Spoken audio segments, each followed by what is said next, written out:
अस्सलाम वालेकुम, कैसे हैं आप लोग? ठीक ठाक? अच्छा जी, हमारा सब्जेक्ट अकाउंटिंग टॉपिक चल रहा था एडजस्टमेंट, और एडजस्टमेंट के अंदर भी पॉइंट चल रहा था बैड टैक्स का कि बैड टैक्स के अंदर आगे क्या क्या करना है। तो हम इनकम स्टेटमेंट अप्रोच कर चुके थे, बैलेंस शीट अप्रोच की तरफ आ गए थे। बैलेंस शीट अप्रोच के अंदर हमने पढ़ लिया था अकाउंट्स में एंडिंग बैलेंस के ऊपर जो भी रेट होता है वो अप्लाई होता है। फर्स्ट हमको कितना आ गया था अकाउंट एंडिंग बैलेंस 1 लाख और आ गया था 10 लाख। अब उसके बाद फिर हमने क्या सवाल के अल्फाजों पर कॉल करना है। अल्फाज के मैंने बताया था दो शक्लें या दो टाइप्स हो सकती हैं। एक में लफ्ज या तो लफ्ज estimate, for the year, provide, provision, allocate, इस टाइप के अल्फाज होते हैं, या फिर इंक्रीज या रेज। तो अब हम सबसे पहले increase, estimate, for the year, इसके बाद बात करते हैं। सबसे पहले तो ये जो अल्फाज बोले हैं तो इसका एक कॉन्सेप्ट उसूली मतलब क्या निकला। इसका मतलब है इतना होना चाहिए। सवाल क्या होता है, इतना होना चाहिए। बैलेंस की बात चलिए ना, इतना बैलेंस होना चाहिए, इतना होना चाहिए। Allowance for bad debts, allowance की बात चलिए तो अलाउंस फॉर बैड डेट्स इतना होना चाहिए। तो इतना होना चाहिए, कहाँ होना चाहिए इतना बैलेंस? सही है, एक सवाल आया कहाँ इतना होना चाहिए, सवाल पैदा होगा कहाँ।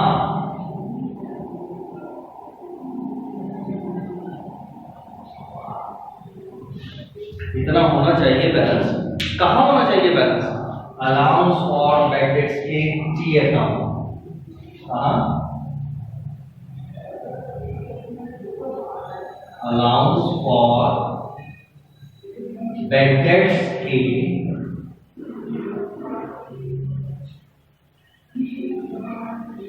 T account. सही है, आंसर मिलता जा रहा है एक क्लास का। Allowance for bad debt was estimated, यानी अलाउंस फॉर बैड डेट्स का बैलेंस इतना होना चाहिए, 10% होना चाहिए। 10% आपने निकाल लिया, कितना? 10,000। तो इसका मतलब क्या बना? अलाउंस फॉर बैड डेट्स का बैलेंस 10,000 होना चाहिए। तो मतलब चलिए, तो इतना होना चाहिए, कितना होना चाहिए? 10,000 होना चाहिए। कहाँ होना चाहिए? अलाउंस ऑफ बैड डेट्स के टी अकाउंट में। सही, टी अकाउंट में किस साइड पर, कहाँ? अलाउंस फॉर बैड डेट्स के टी अकाउंट में होना चाहिए बैलेंस। कब? अब एक सवाल है, कब?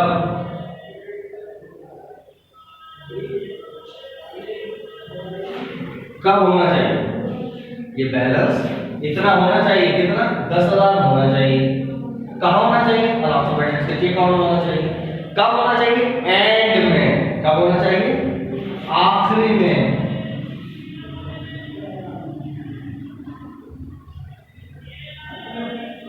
आखिर में। अलाउंस फॉर बैड डेट्स के टी अकाउंट में आखिर में होना चाहिए। आखिर में होना चाहिए, यानी सब कुछ कर कराने के बाद। ये एक एक लफ्ज लिख रहा हूं, याद रखना। सब कुछ करने के बाद, सब कुछ करने के बाद आखिर में, एंड के अंदर, एंडिंग बैलेंस। सही है, याद रखना। कहाँ? आखिर में होना चाहिए, सब कुछ करने के बाद, यानी बैलेंसिंग के बाद।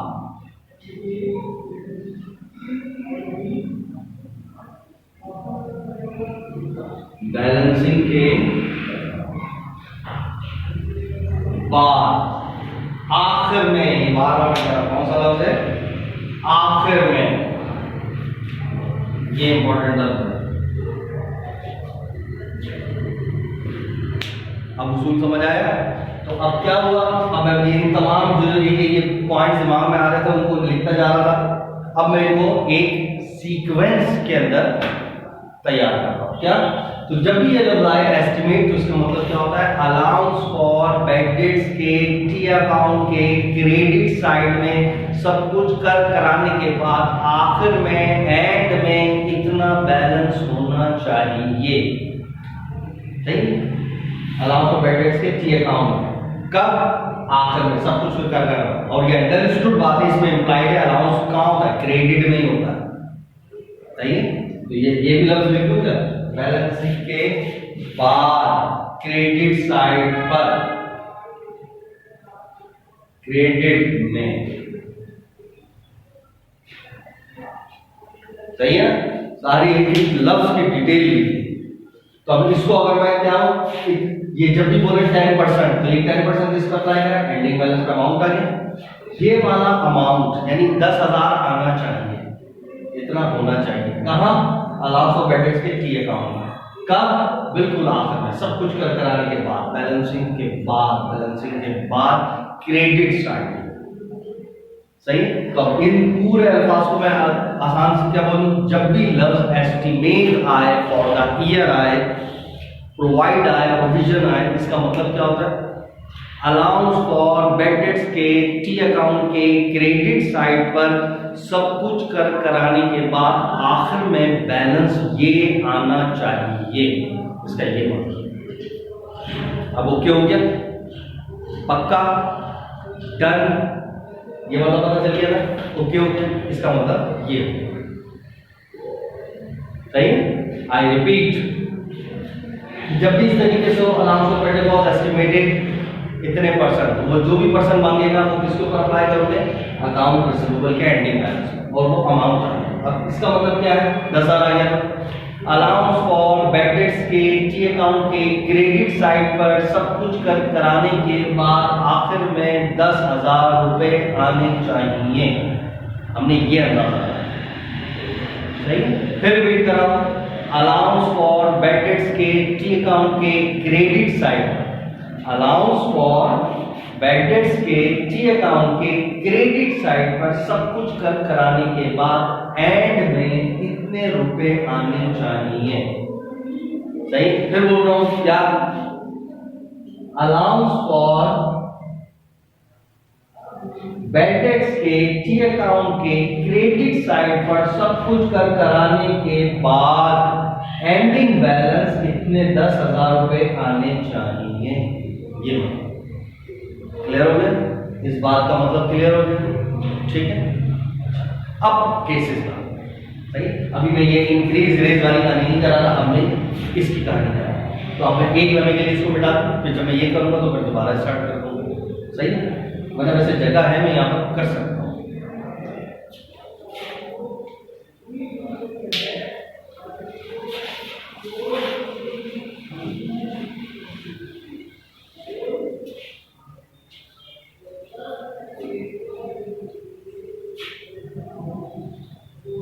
अच्छा, यहाँ तक ओके हो गया। अब हम केसेस के ऊपर आते हैं। अब जब ये अब आ गया अलाउंस फॉर बैड डेट्स 10,000 रुपये आने चाहिए, और जब एस्टिमेट की बात जिक्र आई तो आपके फौरन दिमाग में क्या है? अलाउंस फॉर बैड डेट्स के टी अकाउंट के क्रेडिट साइड पर एंड में सब कुछ कर कराने के बाद कितने रुपए मुझे लाने हैं? 10,000 रुपये लाने। तो इसका मतलब ये है, अब आपका फर्ज है सवाल में चेक किया जाए पहले से अलाउंस का बैलेंस मौजूद है या नहीं मौजूद। नहीं मौजूद है तो मसला ही नहीं, लेकिन अगर मौजूद है तो कहाँ पड़ा है और कितना पड़ा हुआ है, क्योंकि डेबिट में भी हो सकता है, क्रेडिट में भी हो सकता है, और इस अमाउंट से कम भी हो सकता है, ज़्यादा भी हो सकता है, बराबर भी हो सकता है। सही, सारे केसेस बन सकते हैं ना, हर केस बन सकता है, ठीक है। तो अब मैं वो केसेस जो है यहाँ पर अलग अलग करके बता। फर्स्ट करो, अब मैं यहाँ पर एक केस बताता हूँ। फर्स्ट करो, अभी मैं ये इंक्रीज क्योंकि जगह नहीं बचेगी तो मैं यहाँ पर ये अभी वाला केस यहाँ से मिटा रहा हूँ, ये लफ्ज मिटा रहा हूँ ताकि मैं इसकी एक्सप्लेनेशन यहाँ पर सब जगह कर दूँ। उसके बाद फिर मैं यहाँ वाली चीजें मिटाकर फिर ये वाला कर दूँ। चलो जब तक जगह में याद रख रहा हूँ, सही। तो पहला केस यहाँ लिख रहा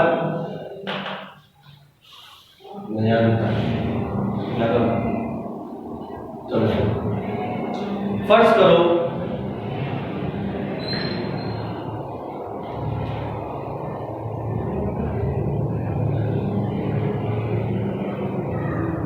ये सब जितने भी टी अकाउंट बनाऊंगा ये सारे कौन से होंगे? Allowance for bad debts. सही, ये क्या है? अलाउंस फॉर बैड डेट्स के टी अकाउंट। मैं यहाँ लिख देता हूँ अलाउंस फॉर बैड डेट्स। सही, शॉर्ट में लिख दिया। अब फर्स्ट करो पहले से बैलेंस डेबिट में है। कहां पड़ा हुआ है? डेबिट में। कितने? 1,000। सही, एक केस ये बन सकता है, यानी इस 1000 से कम। सही, सेम एज इट इज एक केस ये भी हो सकता है, अलाउंस फॉर बैड डेट्स का बैलेंस डेबिट में इसके बराबर 10,000। सही, और एक केस ऐसा भी बन सकता है, अलाउंस फॉर बैड डेट्स का बैलेंस इससे ज्यादा हो, यानी 11,000।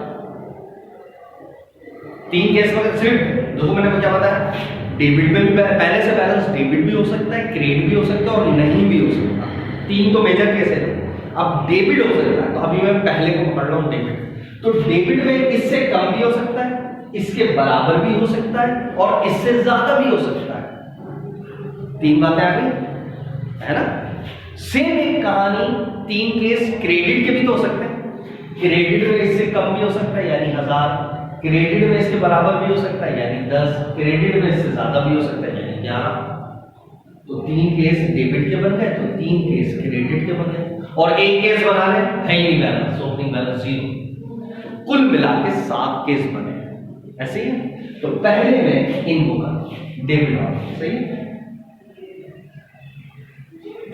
तो अब ये पहला केस, दूसरा केस, तीसरा केस है। सही, ये पहला है, फर्स्ट करो ये पहला केस, ये दूसरा केस, ये तीसरा केस।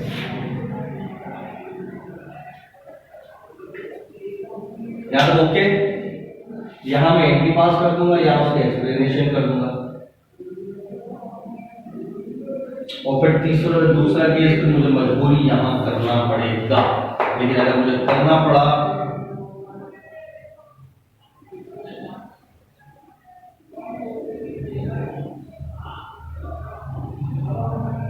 तो कोई मसला नहीं, ये लफ्ज मिटा। सही ना, फिर कर। अच्छा, 3 केस क्लियर हो गए, ये नजर तो आ रहे हैं ना तीनों केसेस। ठीक है, अलाउ फॉर बैड डेट्स 10 से डेबिट, 1,000 से डेबिट, या फिर डेबिट में 10,000 उसी के बराबर हो या फिर उससे भी ज्यादा हो।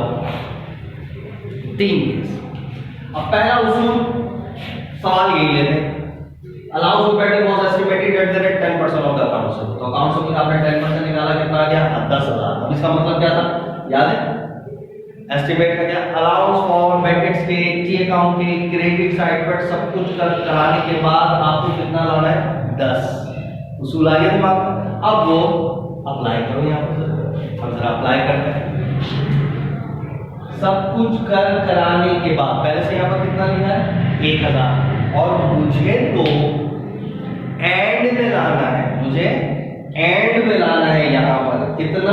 क्रेडिट में सब कुछ कराने के बाद क्रेडिट साइड पर मुझे कितना लाना है? 10,000। याद आया? मुझे एंड में कितना लाना है? एंड के अंदर देखो ये क्लियर हो रहा है, नजर आ रहा है ना? एंड में कितना लाना है? 10,000। तो मैं क्या करूं, कितने से एंट्री प्रोड्यूस करूं, क्या करूं कि ये 10 आ जाए? कॉमन सेंस से सोचो कि पहले से एक डेबिट में, सही है, बैलेंस पहले से, और अब सवाल क्या है कि 10%, और 10% कितना बना? 10,000। और इसका मतलब क्या था? एस्टिमेट। और एस्टिमेट का मतलब क्या था? अलाउंस फॉर बैड डेट्स के टी अकाउंट में सब कुछ कराने के बाद एंडिंग बैलेंस 10 लाना है। तो मैंने पहले से लिख दिया 10 लाना है। मैं क्या करूं कि एंड में 10 आ जाए? तो खुद देखो पहले से एक यहां पर डेबिट में पड़ा था, तो अब मैं क्या करूं, कितना लिखूं? यहां लिखूं या यहां लिखूं? यहां लिखूं, कितना लिखूं? 10 लिख दूं। लेकिन अगर मैं यहाँ 10 लिख दूंगा तो 10 में से 1 माइनस होगा तो यहाँ तो 9 है, इसका मतलब 10 तो नहीं आना चाहिए। तो फिर क्या लिखूं? 9 लिखूं। ले 9 में से 1 और कम हो जाएगा, यहाँ तो 8 आ जाएगा। यहाँ 8 लिखूंगा, 1 और कम हो जाएगा, 7 हो जाएगा। तो ज्यादा लिखना पड़ेगा मुझे, इसका मतलब कितना 11। अगर मैं यहाँ 11 लिखूं तो 11 में से 1 या 10 आ गया, चलो 11 आंसर सही, ठीक है। अब ये देखो खुद ब खुद आपका एक कर लोगे सारे आपको समझ जाएंगे। तो अगर मैं क्रेडिट में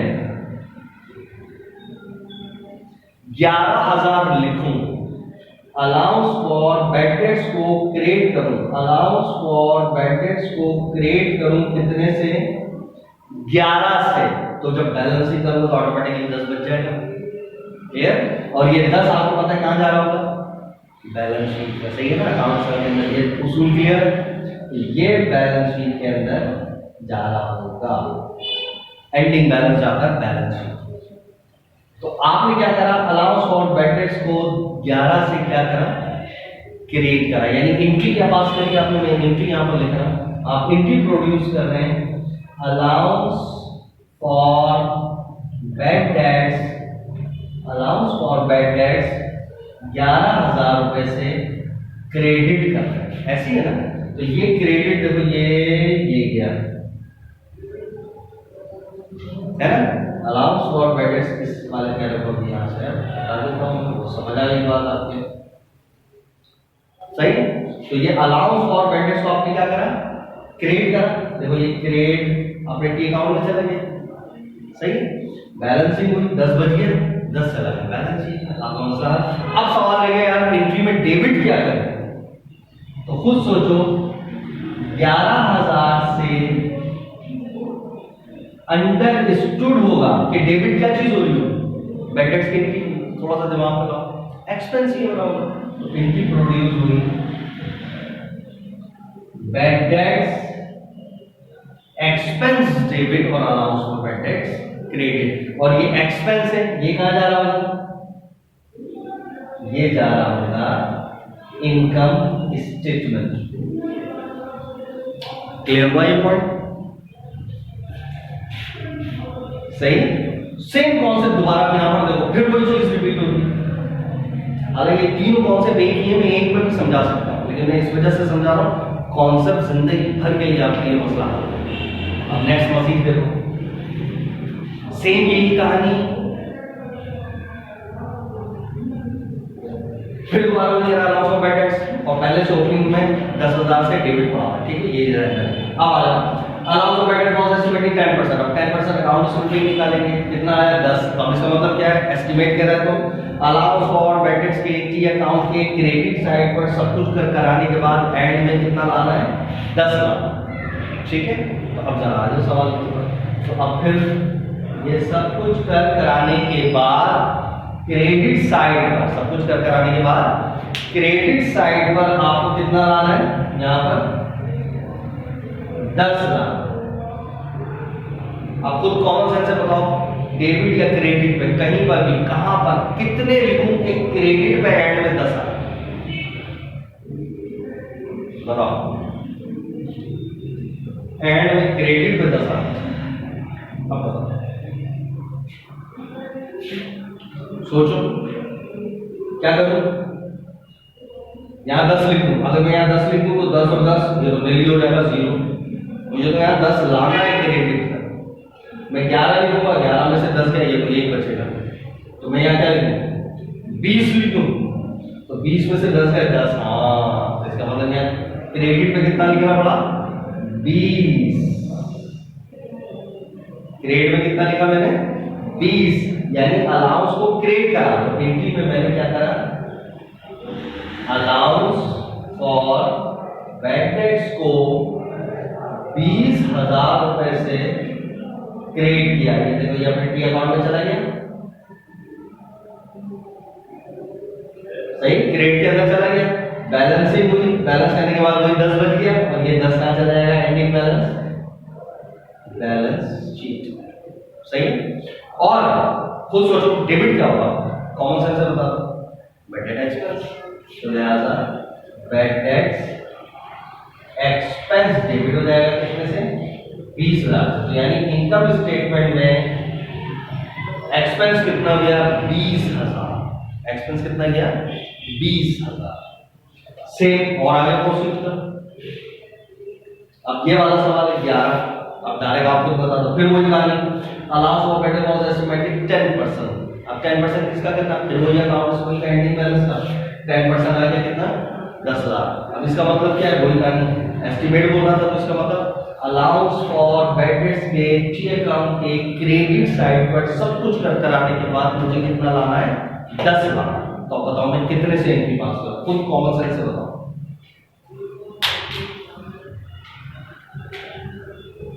सब कुछ कर कराने के बाद मुझे यहाँ पर एंड में कितना लाना है, 10 लाख। ऐसी है ना, यानी कहां पर, क्रेडिट साइड, क्रेडिट पे मुझे 10 लाख। तो मैं क्या करूंगा, डायरेक्ट बता दो, यहाँ कितना लिखूं,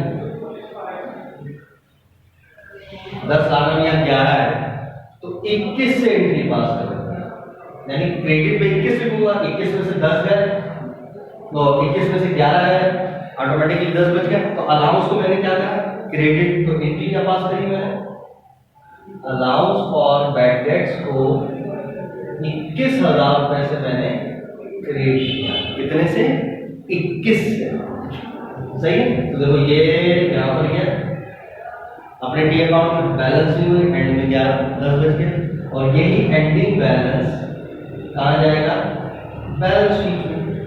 यही एंडिंग बैलेंस कहाँ जा रहा है, बैलेंस शीट में। और जब क्रेडिट है तो अंडरस्टूड है, 21 से ही डेबिट क्या हो रहा है, बैड डेट एक्सपेंस, और ये एक्सपेंस कहाँ जा रहा होगा, इनकम स्टेटमेंट। तो देखो मैंने 3 कॉन्सेप्ट पढ़ा है, हालांकि मैंने बताया था ये सारे तीनों के तीनों एक ही हैं, तीनों के तीनों क्या है, एक ही चीज है।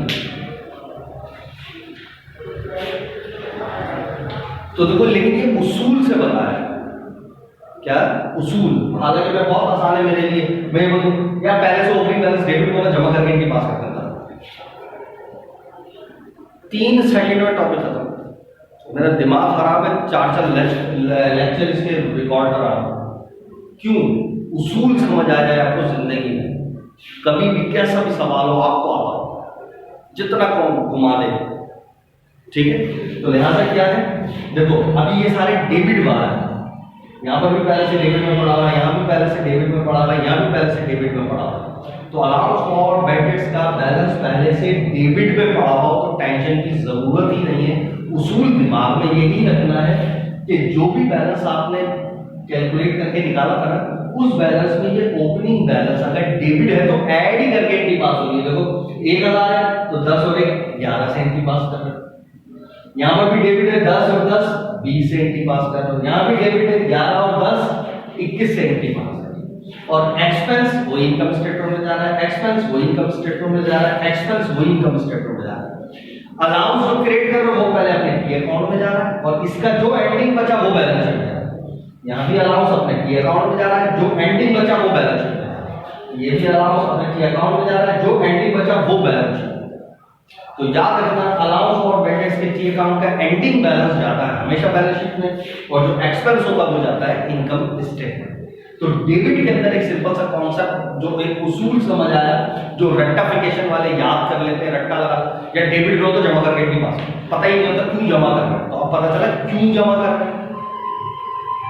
सही है। तो भले जो आपका बैलेंस आ रहा है उससे कम बैलेंस डेबिट में पड़ा हुआ हो, उसका बराबर बैलेंस पड़ा हुआ हो, उससे ज्यादा बैलेंस पड़ा हो, आपने ऐड करके ही एंट्री यूज करना। क्लियर हो गया। और कौन सा बैलेंस कहां जाता है, एक्सपेंस इनकम स्टेटमेंट में जाता है, और टी अकाउंट का एंडिंग बैलेंस बैलेंस शीट में जाता है। तब ओके, फिर इंशाल्लाह नेक्स्ट लेक्चर के अंदर अब क्रेडिट वाले भी सारी चीजें एक्सप्लेन करेंगे। सही, यहाँ तक अगर मैंने यहाँ एक्सप्लेन किया, यहाँ तक ओके, इसको अच्छे से खोल के भी